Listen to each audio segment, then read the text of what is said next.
Ce journal vous est offert par le FPI, Fonds des promotions de l'industrie, votre partenaire privilégié pour la réussite de vos projets.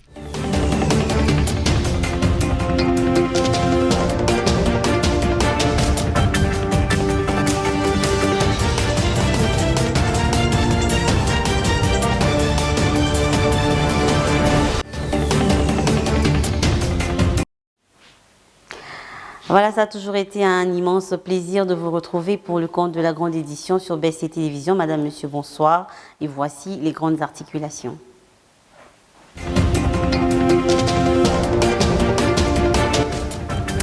Suspension jeudi 1er décembre des assises de Nairobi suite à de grandes irrégularités dans l'accréditation de plusieurs personnes. Organisation ce vendredi 2 décembre à l'Agence congolaise des grands travaux de la cérémonie de remise et reprise entre l'équipe dirigeante sortante et celle entrante.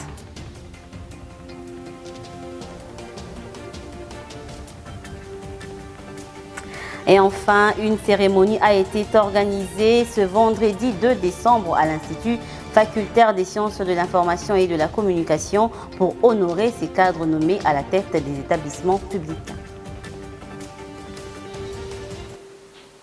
Voilà, c'était tout pour le sommaire et encore une fois, bienvenue si vous nous rejoignez. Le chef de l'État, Félix-Antoine Tshisekedi, s'est entretenu avec Monseigneur Ettore Balestrero, nonce apostolique du Vatican en République démocratique du Congo au sujet de la situation générale de la RDC et de la prochaine visite du pape François Ier, accompagné de Monseigneur Ndaka, évêque auxiliaire de Kinshasa, et de Monseigneur Kwambamba, évêque de Kenge, délégué de la conférence épiscopale nationale du Congo, SANCO en sigle. Le nonce apostolique a annoncé la visite du Saint-Père à Kinshasa du 31 février 2023 sur invitation du chef de l'État.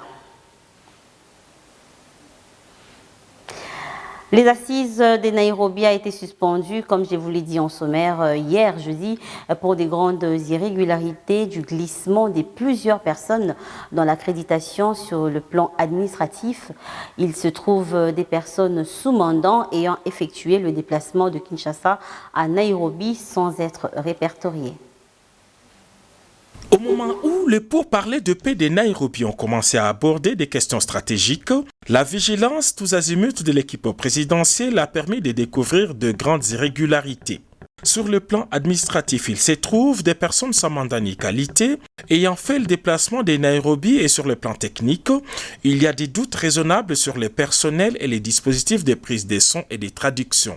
L'une des preuves est que même le message de dénonciation de ces faits par les mandataires spéciaux du chef de l'État, Serge Tshibangu, a été volontairement sabordé. D'abord, administrativement, nous avons découvert qu'il y a des gens qui se sont glissés dans l'accréditation pendant qu'ils n'étaient pas dans la liste première qui était validée à partir de la RDC. Alors, dans le contexte que vous comprenez pertinemment bien, peut-être même mieux que moi, n'est-ce pas? Il nous est donc difficile de continuer à siéger, n'est-ce pas, avec des frères et sœurs qui sont peut-être des Congolais, mais que nous ne maîtrisons pas très bien. Ça veut dire que nous avions identifié les leaders de communauté, bien identifiés. Nous avions identifié les représentants des groupes armés, qui sont également bien identifiés, mais il s'est malheureusement glissé parmi nous certains dont on ne sait pas trop s'ils sont groupes armés, s'ils sont sociétés civiles, s'ils sont... Donc, si vous pouvez nous donner un peu de temps, cet après-midi et cette soirée, pour pouvoir faire un certain nettoyage. Deuxième information un peu sensible, là j'en appelle vraiment à votre sens élevé de responsabilité et de compréhension surtout, c'est que nous sommes obligés de changer certains accessoires que nous sommes en train d'utiliser pour la communication. parce que les origines de ce que nous avons pour le moment n'est pas recommandé, je veux dire pour nous, dans le contexte actuel, mais nous sommes en train de trouver une solution alternative, que ce soit cette nuit ou demain matin. La facilitation s'est donnée la nuit de ce jeudi pour corriger ce qui doit l'être. C'est vendredi, les travaux vont reprendre. Les pourparlers achoppent pour l'instant sur la manière dont le PDDRCS va s'y prendre dans l'opération de démobilisation, désarmement et réinsertion sociale. Le président rwandais Paul Kagame s'est lancé mercredi dernier devant les nouveaux membres de son cabinet dans une entreprise de diversion visant à diviser les Congolais au sujet de l'agression d'M23 que le Rwanda soutient. La rédaction de BC Télévision analyse l'accusation de Paul Kagame contre Félix Tshisekedi à travers cet édito signé Sami Bosongo. Le mercredi 30 novembre 2022, Paul Kagame, le président de Rwanda, a déclaré lors d'une réunion de prestation de serment des nouveaux membres du cabinet que le monde entier imputait la responsabilité de la crise au Rwanda, mais que c'était Félix Tshisekedi qui cherchait à tirer profit des violences avant la présidentielle prévue le 20 décembre 2023. Ces problèmes peuvent être résolus si un pays qui se dirige vers les élections l'année prochaine n'essaye pas de créer les conditions d'une situation d'urgence pour que les élections n'aient pas lieu. S'il essaye de trouver un autre moyen de faire reporter les prochaines élections, alors je préférerais qu'il utilise d'autres excuses et pas nous, a encore affirmé M. Kagame. La question est qui a créé cette guerre pour que quelqu'un veuille subsidiairement s'en servir pour retarder les élections. Kagame, qui connaît bien l'actualité politique congolaise, a tout simplement voulu s'aimer la division parmi les politiques congolais et attirer l'anathème sur Félix Tshisekedi. Une entreprise qui n'est même pas à l'avantage des Congolais, car Kagame n'œuvre jamais pour la prospérité, la paix et la stabilité en RDC pour qu'on lui donne raison et qu'on s'avise qu'il a des intentions pures en lançant une telle affirmation. L'aberration historique des Kagame, c'est d'accepter d'être instrumentalisé depuis des décennies par les prédateurs occidentaux en vue de l'accomplissement du plan de pillage méthodique des richesses de la RDC, voire de sa balkanisation. Le Rwanda a été utilisé comme État gendarme par les Occidentaux contre l'État victime, la RDC, avant même l'arrivée de Tshisekedi au pouvoir. Ayant compris que c'est la cohésion des Congolais qui, en une dernière analyse, fera échec à toute son envolée de pillages et de parcellisation de la RDC, Kagame a lâché ce poison opportuniste pour gêner l'élan de marche et autres initiatives appelant les Congolais à se lever comme un seul homme contre cette énième agression rwandaise, de sorte que la communauté internationale ne soit pas portée à revoir ses calculs au vu de manifestations d'envergure contre la guerre et le plan d'émiettement de la RDC. Par ailleurs, il est indéniable que si cette guerre perdure, elle entamera le processus électoral, si pas en entier, même partiellement, car dans les partis sous contrôle du M23, les opérations préélectorales et électorales ne pourront se réaliser. Face aux efforts diplomatiques et à toute autre éventualité de perdre cette guerre, Kagame, comme d'ailleurs dans son habitude, a tendu un hameçon auquel les Congolais ressourcés ne doivent pas mordre, mais qui doit leur faire comprendre que cette énième guerre bat déjà de l'aile. Les Congolais ne doivent pas perdre de vue le fameux principe des maîtres occidentaux de Kagame consistant à diviser la population cible pour mieux la dominer et régner sur elle. À la Chambre basse du Parlement, le premier vice-président de l'Assemblée nationale, André Mbata, a reçu ce vendredi Jean-Pierre Massala, ambassadeur extraordinaire et plénipotentiaire de la République démocratique du Congo, accrédité en Tanzanie. Les échanges ont tourné autour des relations diplomatiques et parlementaires. Ce, à en croire Jean-Pierre Massala, qui s'est exprimé en ces termes. La plénière du jeudi 1er décembre sous la conduite de l'honorable président de l'Assemblée nationale, Christophe Mbosoko Diampouanga, a été consacrée à l'examen et à l'adoption de 2 rapports présentés par la Commission droits de l'homme. Le premier relatif à la proposition de loi déterminant les principes fondamentaux relatifs au régime pénitentiaire et l'autre relatif à la protection et à la responsabilité du défenseur des droits de l'homme en République démocratique du Congo. Congo.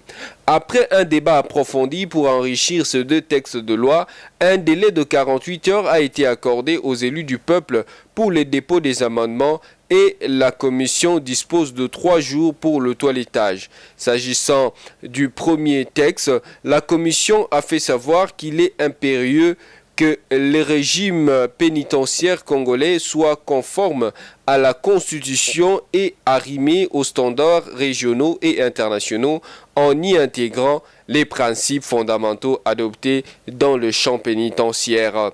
Cette loi tend donc à définir et à adapter les principes fondamentaux organisant le régime pénitentiaire afin de parvenir à des conditions carcérales mieux matérialisées, plus harmonisées et plus respectueuses de droits, comme l'a soulevé les auteurs de cette initiative de loi, les députés Gary Sakata et Jean-Marc Loubakou. Par ailleurs, le professeur Iya Nagno Simon-Pierre, président de la commission droits de l'homme, s'est félicité d'avoir mis à la disposition de la République 2 lois importantes pour la population, car les défenseurs de droits de l'homme en RDC sont désormais protégés par la loi.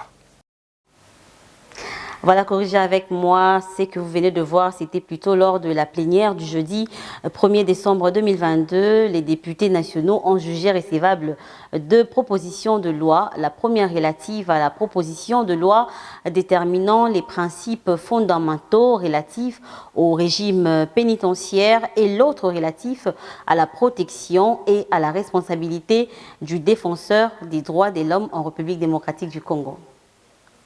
Voilà, je vous disais, le premier vice-président de l'Assemblée nationale, André Mbata, a reçu ce vendredi Jean-Pierre Massala, ambassadeur extraordinaire et plénipotentiaire de la République démocratique du Congo, accrédité en Tanzanie.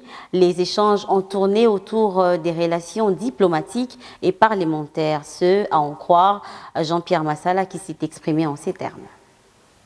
De nous entretenir avec l'honorable premier vice-président de l'Assemblée nationale. Notre entretien a porté essentiellement sur 2 points essentiels, notamment le renforcement des relations d'amitié et surtout le renforcement de la diplomatie parlementaire entre la République unie de Tanzanie et la République démocratique du Congo. Surtout en cette période où notre pays fait l'objet d'une agression dont on ne peut pas être les auteurs, le Rwanda à travers le M23, le renforcement des relations avec la Tanzanie serait mieux indiqué parce que nous appartenons à 2 institutions, notamment la SADC et la communauté East Africa. Et la Tanzanie a même offert ses enfants en 2013, lorsque nous avions vaincu le M23. La Tanzanie avait participé aux troupes de la SADC qui étaient venues renforcer les FARDC sur le front à l'est du pays. Et le deuxième point a porté sur le démarrage des activités de notre Parlement au sein de l'Assemblée législative de la communauté de l'Afrique de l'Est, à laquelle nous avons adhéré.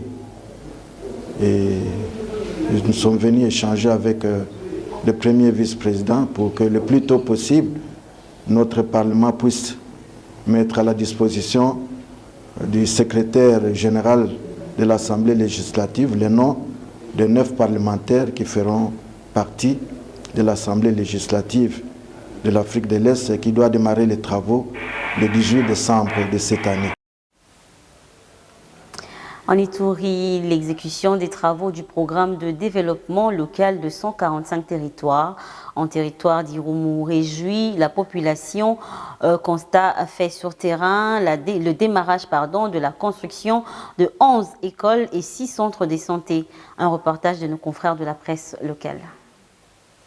C'est le 11 octobre dernier par le gouverneur de province, le lieutenant-général Boyonka Chamadjouni. L'exécution de travaux du programme de développement local de 145 territoires évolue bon trait dans les territoires du Roumo. Pour ces premiers lots de travaux, 19 projets ont été retenus dans 13 écoles et 6 centres de santé. Grâce à la calmie observée dans ce coin de la province de l'Ituri, 2 mois seulement ont suffi pour démarrer la construction de 11 écoles et 6 centres de santé. Et dans les prochains jours, le go sera aussi lancé pour les 2 écoles restantes. Précise l'administrateur du territoire du Roumo, le colonel Siron Simbabunga Jean. Ce jeudi 1er décembre 2022, au cours d'une réunion tenue avec les membres du comité local de suivi du programme et les bureaux centraux de coordination BCECO, agence d'exécution dans la province de l'Ituri. À la suite de cette réunion, il s'en est directement suivi la visite du premier site où il s'érige la structure sanitaire du Roumo Centre par l'agence d'exécution locale Institut de Saint-Joseph. La population de ce coin de la province remercie les chefs de l'État pour la construction de cet ouvrage qui n'est simplement que la réponse à leurs attentes. La jeunesse a bien accueilli ces projets parce que ça a d'abord aidé dans l'encadrement de cette jeunesse qui était vraiment au chômage, et à travers ces projets, ça a quand même donné l'emploi à la jeunesse. Michel Ramazani, chef d'antenne BCECO Ituri, se réjouit du démarrage effectif de travaux et croit à la réussite du PDL 145T en territoire du Roumo. Nous venons d'effectuer une première descente en visitant le centre de santé du Roumo. Nous nous réjouissons du travail. Nous venons de faire des observations à l'équipe qui est en train de travailler et nous pensons que l'équipe va tenir compte de nos observations pour améliorer ce que nous venons de trouver sur place. Initié par le chef de l'État, Félix-Antoine Tshisekedi Tshilombo, le programme de développement local de 145 territoires est traduit comme le résultat de sa volonté politique de vaincre la pauvreté, réduire les inégalités spatiales, redynamiser les économies locales et transformer les conditions et cadres de vie des populations. Et on va parler enseignement dans cette édition. Le ministre de l'enseignement primaire, secondaire et technique a, dans une vidéo publiée jeudi 1er décembre, appelé différents gouvernements, donateurs et fondations à engager substantiellement des nouvelles contributions pour le financement du fonds éducation sans délai afin de permettre de transformer en réalité un rêve des 222 millions d'enfants en âge scolaire touchés par différentes crises à travers le monde d'aller à l'école. On l'écoute dans cet extrait choisi par Josué Kalamba. Aujourd'hui, dans le monde, 222 millions d'enfants en âge scolaire sont touchés par des crises. Leur vie et leur éducation sont profondément perturbées par les conflits armés, les déplacements forcés, les catastrophes liées au changement climatique et les crises prolongées. Ceci est inacceptable. La conférence de haut niveau sur le financement d'éducation sans délai aura lieu en février 2023 à Genève. C'est donc un moment crucial pour que les donateurs s'engagent à financer substantiellement les fonds éducation sans délai afin de nous permettre de transformer l'éducation de ces enfants et transformer leurs rêves en réalité. Le ministère de l'enseignement primaire, secondaire et technique de la République démocratique du Congo est fier d'être partenaire stratégique d'éducation sans délai. Je me joins donc à l'appel mondial urgent lancé au gouvernement, au secteur privé, aux fondations et à toutes les personnes fortunées pour qu'ils s'engagent ou ils engagent de nouvelles contributions au fonds éducation sans délai. Éducation sans délai offre un modèle éprouvé qui soutient déjà une éducation de qualité pour des millions de filles et garçons vulnérables dans plus de 40 pays touchés par les crises, y compris la RDC. Voilà, on va changer de chapitre à présent. Il a été organisé ce vendredi 2 décembre à l'Agence congolaise des grands travaux la cérémonie de remise et reprise entre l'équipe dirigeante sortante qui avait à sa tête Charles Médard Ilunga et celle entrante que dirigera Nico Nzaounzao, ancien DGA de cette structure. C'est le secrétaire général aux infrastructures qui a présidé la cérémonie au nom du ministre de tutelle Alexis Guizarro. Il était 11h en heure locale lorsque le nouveau patron de l'Agence congolaise des grands travaux est arrivé à l'immeuble Likasi pour prendre le bâton de commande de ce service public à caractère technique rattaché au ministère des Infrastructures. Nico Nzaounzao est suivi quelques instants plus tard de Jean-Claude Mido Mbouete qui sera son adjoint. Dans la salle, le directeur général sortant, les cadres de l'administration publique et ceux de la tutelle. Au nom du ministre d'État, ministre des Infrastructures et Travaux Publics, le secrétaire général aux infrastructures, l'ingénieur Georges Koshi Guiméa, a présidé la cérémonie qui s'est ouverte par l'hymne national. La lecture du procès verbal de remise et reprise a fait un état des lieux positif de cette entreprise, tant au niveau de ses différentes composantes que sur ses finances. Le document signé par les 3 parties a été échangé avant les allocutions d'usage. Charles Médard Ilunga a souhaité à l'équipe entrante un mandat plein de réussite. J'ai eu plus ou moins 12 ans à la tête de cette agence et voilà, 12 ans passés presque ensemble et je vous demande de continuer et de réussir et que la République puisse trouver, n'est-ce pas, à travers cette agence, la meilleure contribution qui soit. Nico Nzaounzao, qui promet de renforcer la présence du programme sino-congolais dans chaque coin du pays avec un minimum d'un projet, compte s'appuyer sur la collaboration de tous, notamment de l'administration. Aujourd'hui, le président de la République a mis à renouveler notre confiance, sa confiance en nous et nous ferons en sorte que nous puissions mériter cette confiance. Qu'est-ce qu'on attend de nous? On attend de nous des infrastructures à travers tout le pays. Nous devons dire qu'avec le programme sino-congolais, nous avons fait ce que nous avons pu faire, mais nous, en prenant les rênes du pouvoir maintenant, nous voulons que chaque province ait au moins un projet. Tout le monde va rester à sa place. Nous allons travailler parce que nous avons réussi tous ensemble, donc nous allons continuer. Évidemment, il y aura de petits changements, mais nous voulons que tout le monde reste à sa place, que puisse travailler. Nous formons déjà une grande famille. La conviviale cérémonie de remise et reprise a pris fin par une photo de famille. L'Institut facultaire des sciences de l'information et de la communication a, au cours d'une cérémonie, honoré ses nominés à la tête des établissements publics par une série d'ordonnances publiées mardi 15 novembre dernier par le président Félix-Antoine Tshisekedi. Laetitia Wembaye, Générose et Sengo étaient présentes pour le compte de BC Télévision. En présence du corps académique de l'IFASIC, des étudiants, des anciens de l'IFASIC, du ministre de la Communication et Médias et des nominés promus à la tête des établissements publics sur ordonnance signée par le président de la République que les nominés de l'IFASIC des différentes promotions ont été présentés à tour de rôle, les mandataires, les formateurs et des professeurs promus à la tête de l'IFASIC. Dans son allocution, le recteur de l'IFASIC, Jean-Richard Boatia, a rendu hommage aux nominés, déclarant qu'ils sont l'agence historique de l'alma mater de l'IFASIC. La communication IFASIC aussi a jugé bon aujourd'hui, le deuxième jour du mois de décembre, de vous recevoir pour vous rendre hommage mérité, vous qui, par plaisir du Seigneur, et celui du président de la République, vous qui venez d'être élevé au rang, mieux au poste que vous allez désormais occuper respectivement selon vos talents. Le ministre de la Communication et Médias, Patrick Mouyaya, a par la même occasion invité les nominés à relever les défis et la perception de l'alma mater. Nous pensons que les professionnels qui seront représentés dans cette structure pourront démêler les vrais du faux pour que seuls les journalistes les mieux formés puissent être ceux qui, au devant de Congolais, apportent la bonne information et l'information vérifiée. La présidente des étudiants a appelé les nominés à faire bouger les choses. Et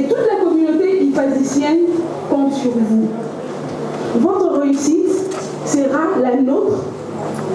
Votre échec, que nous envisageons même pas, sera aussi partagé. Les nominés ont aussi promis de cotiser chaque mois pour mener des actions pour la construction d'un nouveau bâtiment de l'IFASIC. Après la cérémonie honorant les nominés de l'IFASIC, le professeur Voto José, nommé directeur adjoint à la RTNC, et Serge Kabongo, présentateur de l'émission Kiosque à CCTV, ont réagi à cette occasion. Suivez ce propos recueilli par Laetitia Wemba.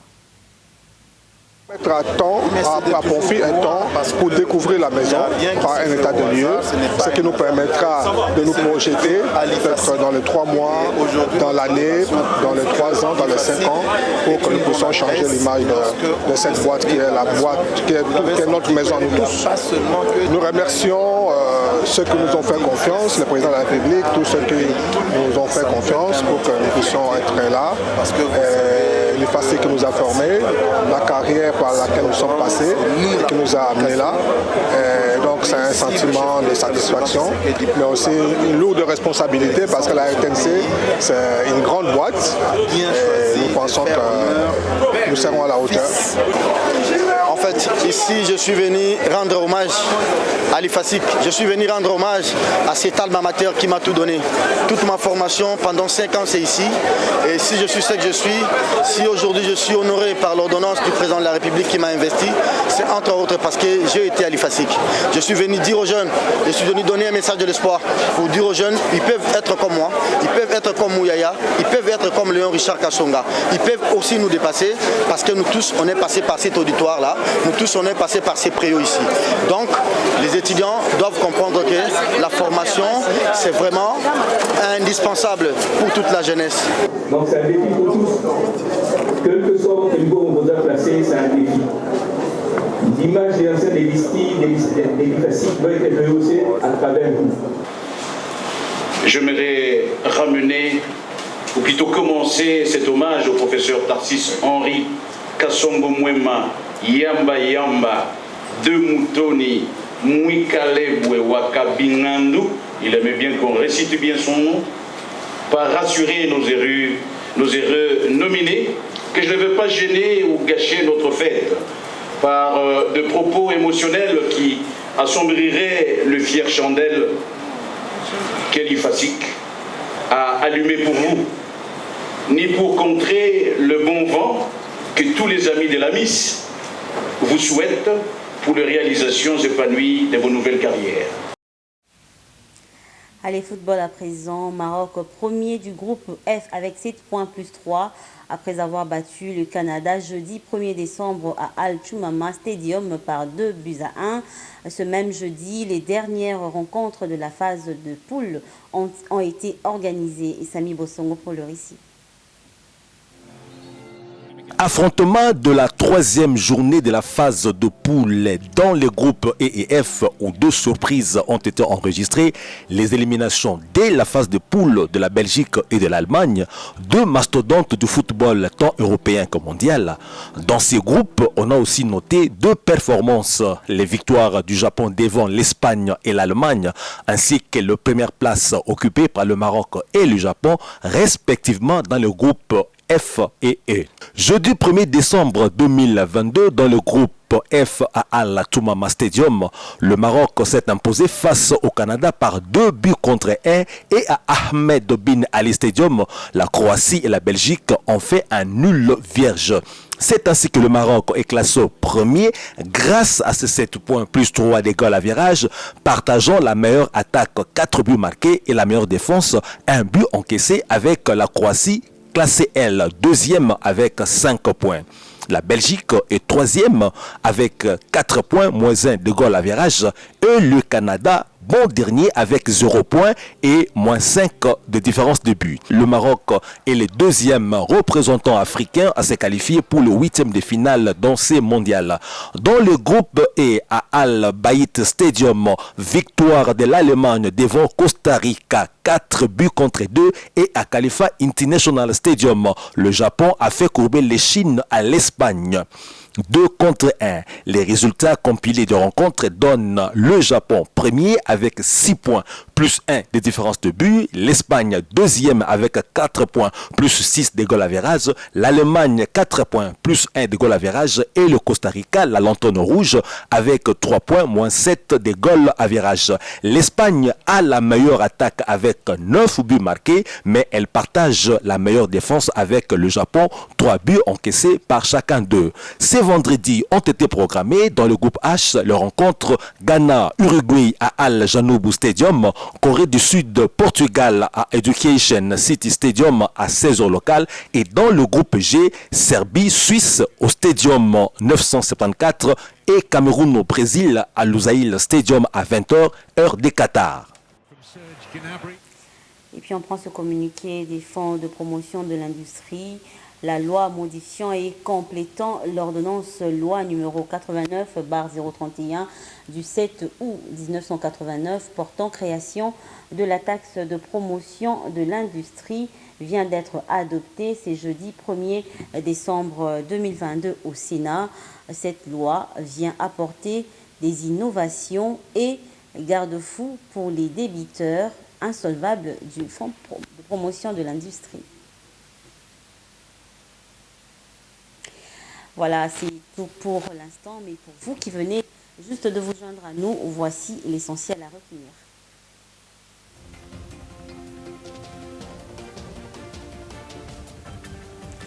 Suspension jeudi 1er décembre des assises de Nairobi suite à des grandes irrégularités dans l'accréditation de plusieurs personnes.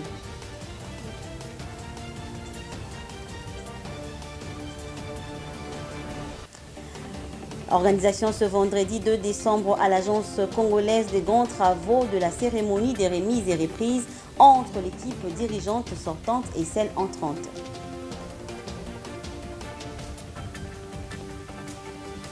Vous avez également suivi dans ce journal une cérémonie qui a été organisée ce vendredi 2 décembre à l'Institut facultaire des sciences de l'information et de la communication pour honorer ces cadres nommés à la tête des établissements publics.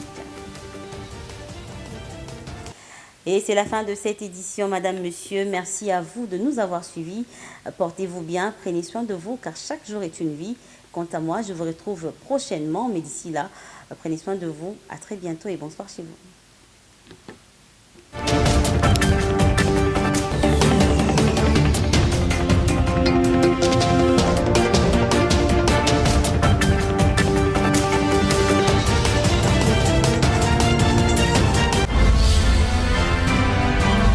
Ce journal vous a été offert par le FPI, Fonds de promotion de l'industrie, votre partenaire privilégié pour la réussite de vos projets.